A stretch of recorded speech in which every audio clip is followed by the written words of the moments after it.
ప్రముఖ ఆధ్యాత్మిక పుణ్యక్షేత్రమైనటువంటి అరుణాచలంలో అయితే గనక ప్రస్తుతానికి ప్రసాదాల తయారీ నిలిపివేశారు. అంటే దర్శనం అయిన తర్వాత భక్తులకు ఉచితంగా ఇచ్చేటువంటి లడ్డూ ప్రసాదం ఏదైతే ఉందో అది ప్రస్తుతం తయారీ అయితే ఆపేశారు.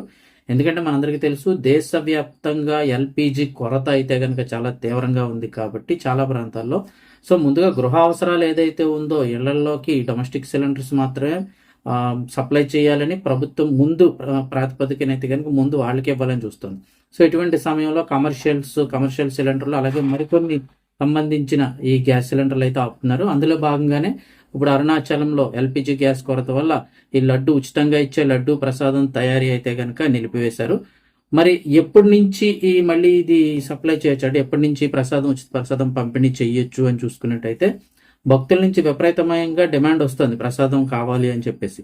ఒకవేళ ప్రభుత్వం కనుక అనుమతి ఇచ్చినట్లయితే కనుక గ్యాస్ పొయ్యికి బదులుగా కట్టెల పొయ్యిలు ఉపయోగించి ప్రసాదం ఈ లడ్డూలు అలాగే అతిరసలు తయారు చేయాలని అరిసెలు అమ్ముతూ ఉంటారు. అరుణాచలం ముఖ్య ప్రసాదం అరిసెలు కూడా అమ్ముతుంటారు. ఈ అరిసెలు లడ్డూలు కూడా ఈ కట్టెల పొయ్యి మీద చెయ్యాలని చెప్పేసి ఆలయ యంత్రాంగం అయితే కనుక ఆలోచిస్తోంది. దీనికి ప్రభుత్వ అనుమతి వస్తే కనుక కట్టెల పొయ్యిపై ప్రసాదాలు తయారు చేసి త్వరలోనే అందజేస్తామంటున్నారు. ప్రభుత్వ అనుమతి కోసం అయితే వెయిటింగ్. అంతవరకు కూడా ఈ ప్రసాదాల తయారీ అయితే కనుక నిలిపివేయడం జరిగింది.